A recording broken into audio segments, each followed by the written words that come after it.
Now dear students, last one, constructing a right angle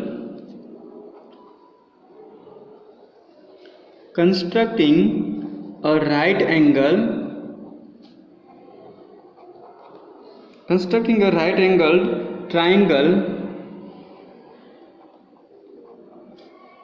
when the length of one leg and its hypotenuse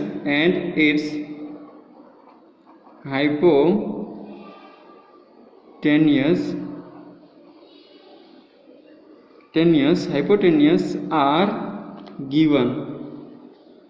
मतलब अभी triangle किस में से बनाना है, तो कि जिसमें एक बेस दिया गया हो एंड बेस मतलब कोई भी दो साइड में से एक साइड दी गई हो और एक हाइपोटेन्यूस दिया गया हो, उसमें से हमको राइट एंगल ट्रायंगल क्रिएट करना है। एक हाइपोटेन्यूस एंड एक कोई भी साइड दी गई हो, ठीक है। तो ये दोनों में से हमको राइट एंगल मतलब 90 डिग्री वाला एंगल, ठीक है, राइट एंगल बनाना है। तो इन शॉर्ट टू साइड्स दी गई होगी और एक एंगल दिया गया होगा, ठीक है। पर ये राइट एंगल ट्रायंगल है तो ये फिक्स ही है कि ये राइट एंगल ट्रायंगल ही होगा, ठीक है। Now exercise number 10.5। Exercise number 10.5। So let me start from question number 2। Question number 2 से स्टार्ट करते हैं। क्वेश्चन नंबर 1 इजी होता है इसलिए मैं वो नहीं करवा रहा हूँ। Question number 2, construct a right angle triangle whose hypotenuse is 6 cm long and one the leg is 4 cm long। सो पहले हम यहाँ पे लिख लेते हैं कि क्या कंस्ट्रक्ट करना है। To construct a right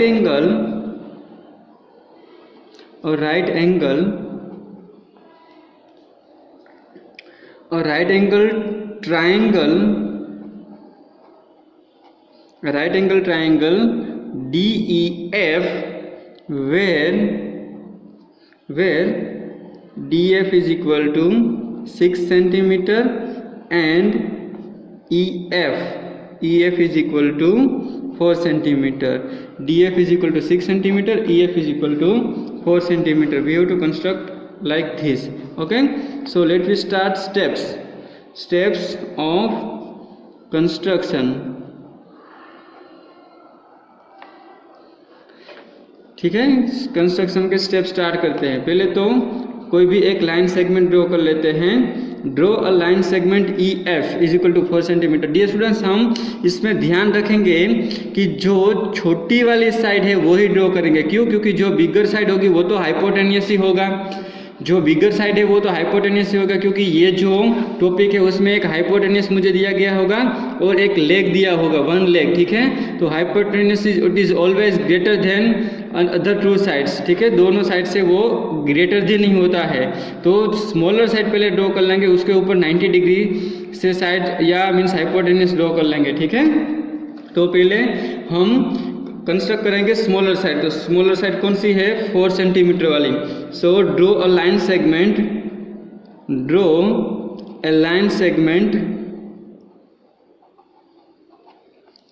segment EF is equal to 4 centimetre. तो ये बेस है वो हम पहले ड्रॉ कर लेते हैं 4 सेंटीमीटर का। तो देखो डियर स्टूडेंट्स, यहाँ पे 4 सेंटीमीटर का मेजरमेंट लेके आपको ड्रॉ कर देना है। तो चलो यहाँ पे ये मैं 4 सेंटीमीटर का मेजरमेंट लेके ड्रॉ कर देता हूँ बेस। चलो ये 4 सेंटीमीटर का मेजरमेंट हो गया। तो ये 4 सेंटीमीटर का क्या ड्रॉ करना था? EF। तो मैंने यहाँ पे ये EF ड्रॉ कर रहा हूँ, ठीक है। ये EF ड्रॉ कर दिया 4 सेंटीमीटर का। नाउ नेक्स्ट क्या ड्रॉ करेंगे? तो ये राइट एंगल ट्राइंगल है, ठीक है डियर स्टूडेंट्स। तो अभी हम क्या करेंगे? तो कि 8 point E we can draw perpendicular line. So 8 point E के पास हम परपेंडिकुलर लाइन ड्रॉ करेंगे। क्यों? क्योंकि जो ये सेकंड हमको पॉइंट लाइन साइड दी है वो डी एफ है, मतलब कि एफ साइड है वो हाइपोटेनियस होगी, यहाँ एफ से हाइपोटेनियस होगा, तो ई पॉइंट के पास ही राइट एंगल ट्राइंगल होगा। ठीक है, तो हम right angle triangle 90 degree draw करेंगे। तो आप प्रोटेक्टर के हेल्प से भी 90 डिग्री लाइन ड्रॉ कर सकते हो, वरना जैसे हम पहले सीख चुके हैं कि कैसे ड्रॉ करनी है, वैसे भी आप लाइन ड्रॉ कर सकते हो, एंगल ड्रॉ कर सकते हो 90 डिग्री का। तो हम अभी प्रोटेक्टर की हेल्प से डायरेक्टली 90 डिग्री का मतलब परपेंडिकुलर लाइन एक ड्रॉ करते हैं। तो ये परपेंडिकुलर मतलब 90 डिग्री। ठीक है, तो ये 90 डिग्री हमने मेजरमेंट कर लिया। अभी यहाँ से हम एक परपेंडिकुलर लाइन ड्रॉ करेंगे। ठीक है, तो ये कोई भी एक परपेंडिकुलर लाइन ड्रॉ कर लेते हैं। देखो, तो ये 2 पॉइंट में से पास होती हुई एक लाइन ड्रॉ कर लेते हैं। ठीक है,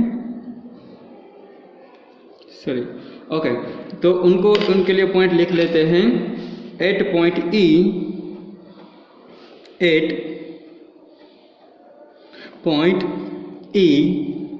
ड्रॉ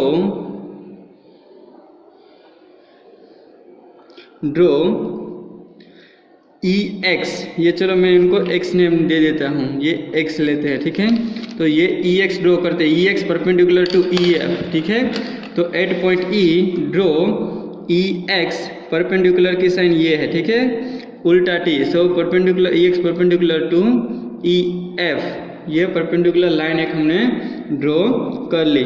नाउ अभी हम क्या करेंगे, देखो, टेकिंग ये एफ को एक सेंटर लेंगे, और जो ये डी एफ लाइन थी, ठीक है, डी एफ लाइन कितने सेंटीमीटर की थी, 6 सेंटीमीटर की, तो ई से हम सेंटर लेके 6 सेंटीमीटर रेडियस का एक यहाँ पे आर्क लगाएंगे। ठीक है, सो नेक्स्ट पॉइंट हम लिख लेते हैं, बाद में वो ड्रॉ करते हैं। So taking F as centre and radius 6 centimetre, draw an arc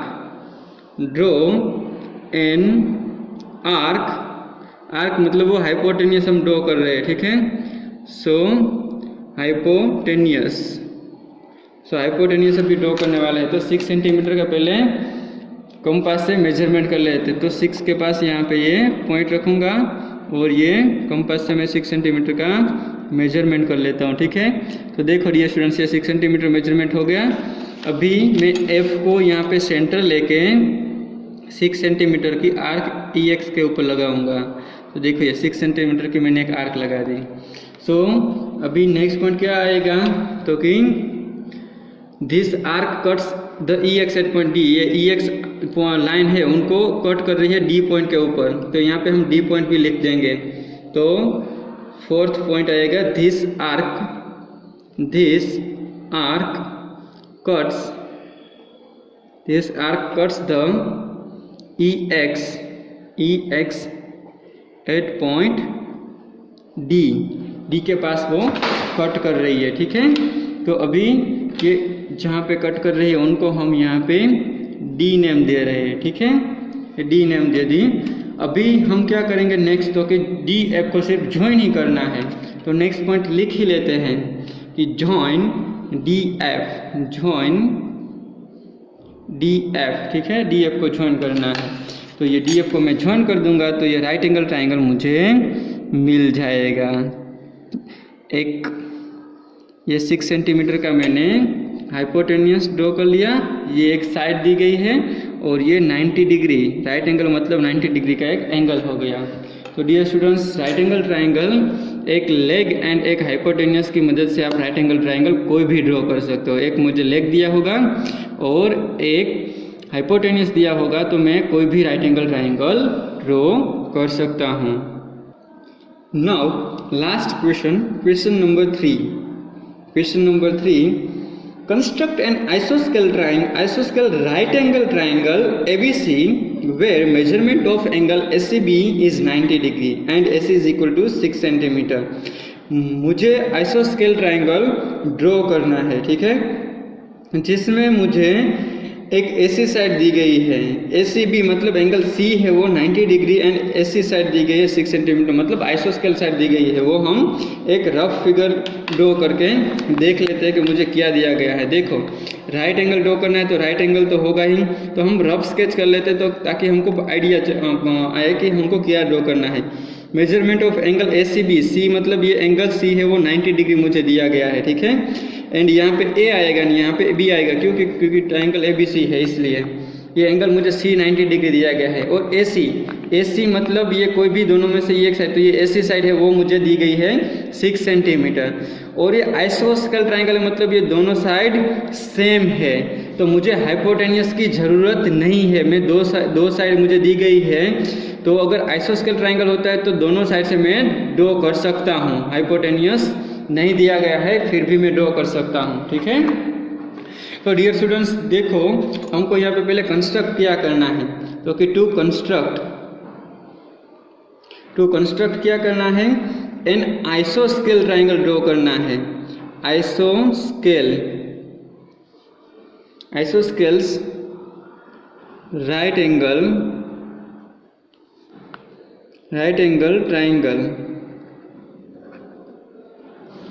triangle ABC where measurement of angle C is given that 90 degree and isosceles triangle है तो AC is equal to BC is equal to 6 centimetre होगा, ठीक है। ये आइसोस्केल triangle है तो ये दोनों साइड सेम होगी, आइसोस्केल में दोनों साइड सेम होती है। हाइपोटेन्यूज मुझे नहीं दिया है बट कोई बात नहीं, हम ड्रॉ कर पाएंगे फिर भी। सो स्टेप्स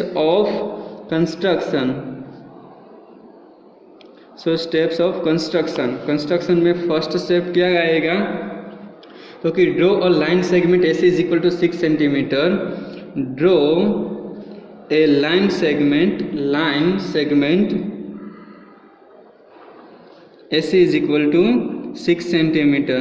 तो मैं 6 सेंटीमीटर का एक लाइन सेगमेंट ड्रॉ कर लेता हूँ, ठीक है। उनको AC में नेम दे दूंगा। तो थोड़ा नीचे ले लेता हूँ, ओके। यहाँ पे देखो ये 6 सेंटीमीटर का मैं एक लाइन सेगमेंट ड्रॉ कर लेता हूँ। सो यहाँ से स्टार्ट किया और 6 तक जाना है, ठीक है। तो ये 6 सेंटीमीटर का मैंने एक लाइन सेगमेंट ड्रॉ कर लिया।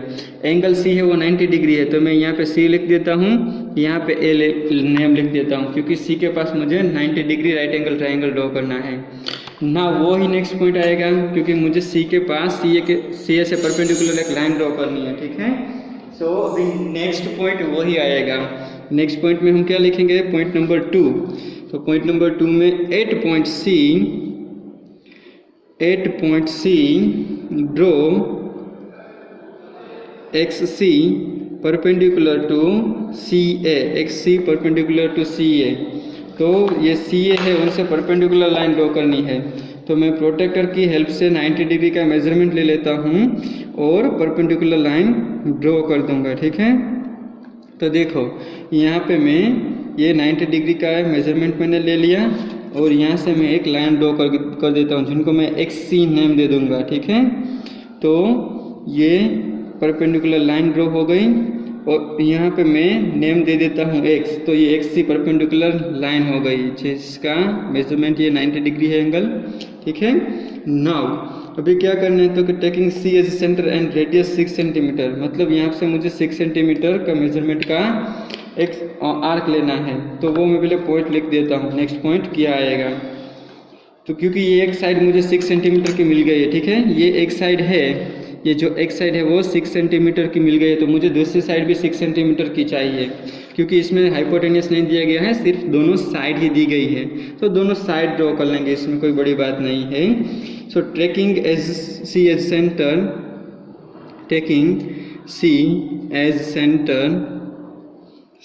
And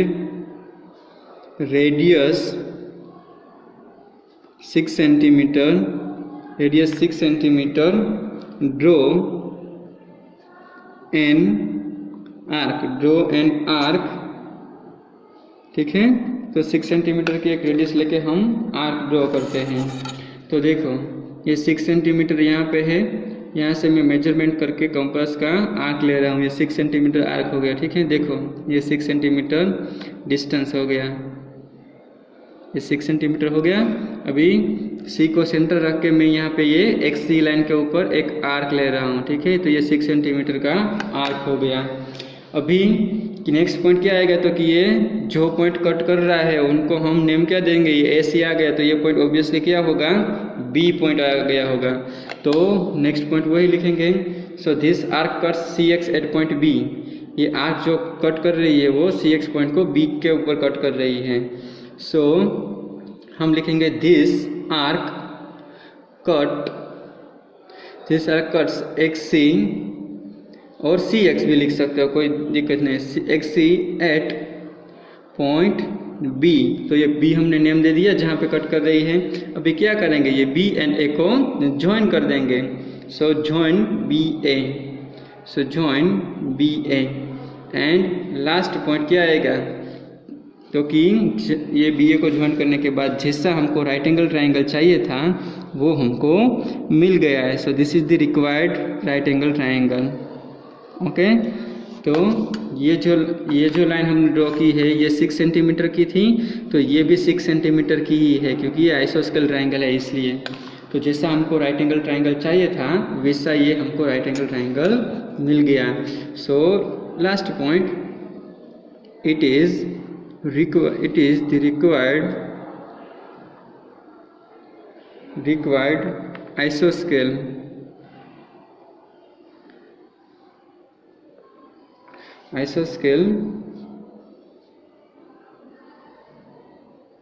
right angle triangle. So this is the required isosceles right angle triangle. Okay dear students, बाकी के जो एक एक या दो एग्जाम्पल बचे हैं वो आप अपने हिसाब से कंस्ट्रक्ट करना।